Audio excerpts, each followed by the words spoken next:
Hello students, a fresh good morning to all of you. Dear students, today we are going to chapter 10, An Alien Hand, and the book name is also An Alien Hand.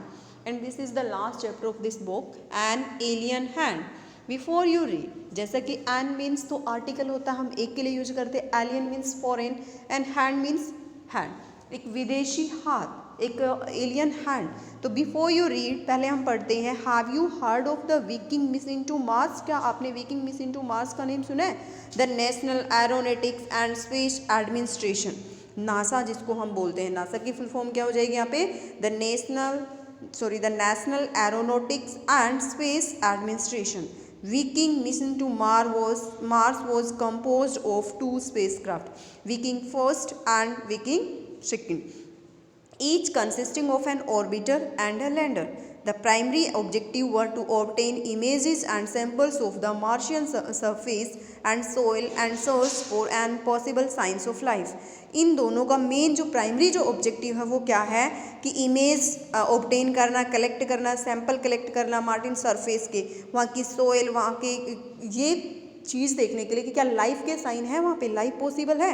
Viking first was launched on 20 August 1975 and arrived at Mars on 19 June 1976. Viking second was launched on 9 September 1975 and entered Mars orbit on 7 August 1976. So this is the time given कि when it was launched and when it was reached there. Besides taking photographs and collecting other science data on the Martian surface, the two landers conducted 3 biology experiments to look for possible signs of life. As of now, there is no clear evidence of the presence of living microorganisms in the soil near the landing sites. So let us start this chapter in a detail. Tilu and his parents live beneath the surface of a planet under artificial conditions. Tilu has heard and read about the sun and the stars. He has never seen them. Tilu's father goes to work through a secret passage and Tilu wants to know all about it. Yes, see, Tilu. How often have you been told not to go that way? But why does daddy go there every day? Because that is his job. Teelu पूछता है अक्सर मुझे हमेशा क्यों बताया जाता है कि उस रास्ते से तुम्हें नहीं जाना, उस रास्ते पे ही तुम्हें नहीं जाना, बट डैडी डेली वहाँ पे क्यों जाते हैं? क्यों? क्योंकि ये उसकी जॉब है, उसका काम है. Teelu that's way was an underground passage. ये जो रास्ता है वो अंडरग्राउंड पैसेज आता है, मीन्स अर्थ के underground. And Tilu's father went every day for work long that passage. और टीलू के पापा तो वहाँ काम करते हैं डेली, सो काम के लिए, अपनी जॉब के लिए उस पैसेज में जाते हैं. And every day he came back from that direction. और हर रोज़ वो उसी डायरेक्शन से वापस आ जाते हैं. What lay at the end of that forbidden route. तो क्या ऐसा है जो उस फॉरबिडन रूट का एंड नॉट ओनली टीलू, ना केवल Tilu, but a great majority of the community would have like to know. ना केवल टीलू, अगर वहाँ की कम्युनिटी की बात हम करें, उस टाउन की हम बात करें, तो सभी के मन में यही जानने की एक इच्छा थी, विश थी. Tilu's father was one of the select few permitted to go that way.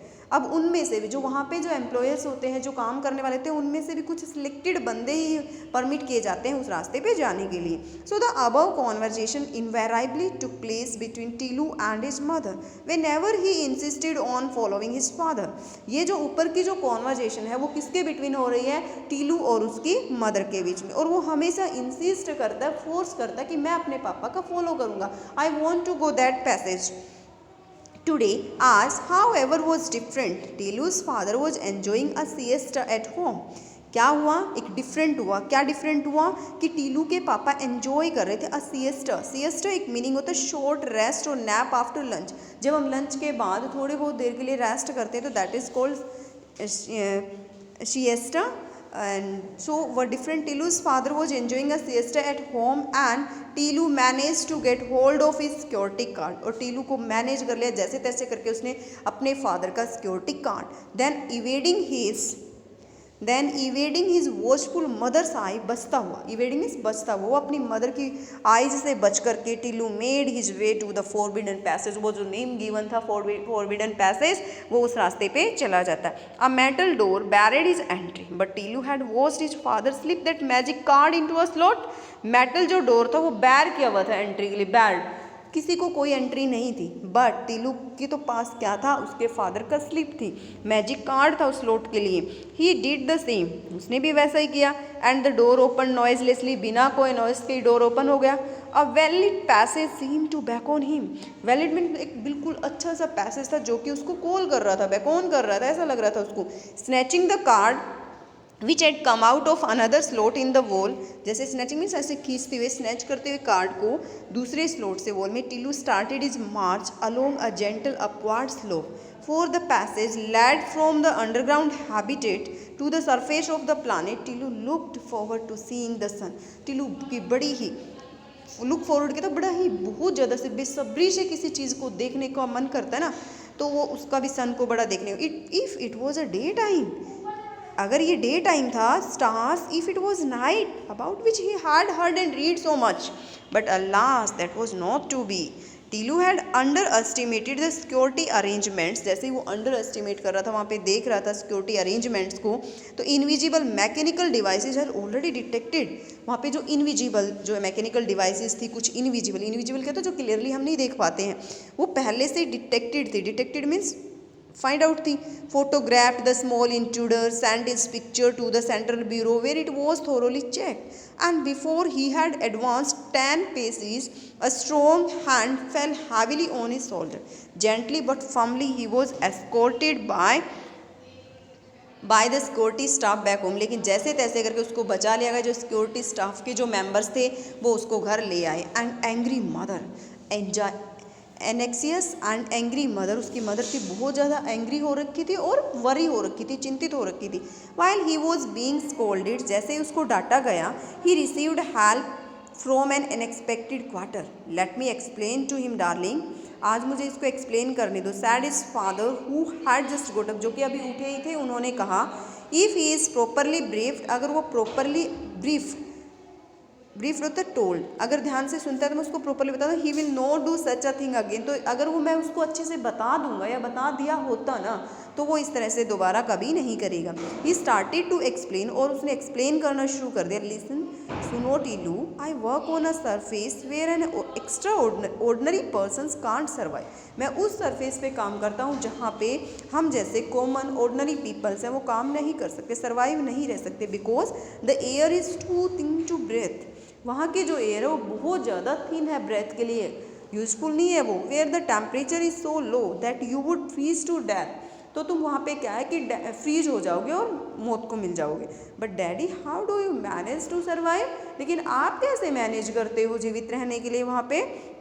Because I go well equipped in a special shoot with a reservoir of oxygen, मैं तो वहाँ पे एक प्रॉपर मुझे इक्विप्ड मिली हुई है, अच्छी प्रॉपरली ड्रेस मिली हुई है, कुछ इक्विपमेंट्स है वो मिले हुए हैं, तो I can keep warm and my boots are specially design to make it easy for me to walk on the surface, और मैं अपने आप को इतना वार्म रखता हूँ, और मेरे बूट्स हैं वो तो स्पेशली डिजाइन किए गए इसी स्पेशली, सो व्हाट्स मोर, और बहुत कुछ।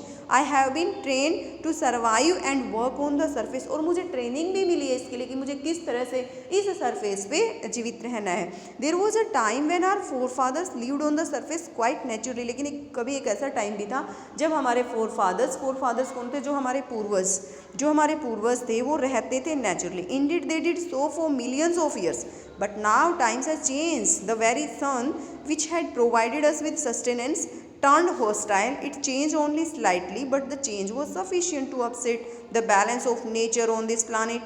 First the birds became extinct, the animals followed, the fish could not bear it anymore.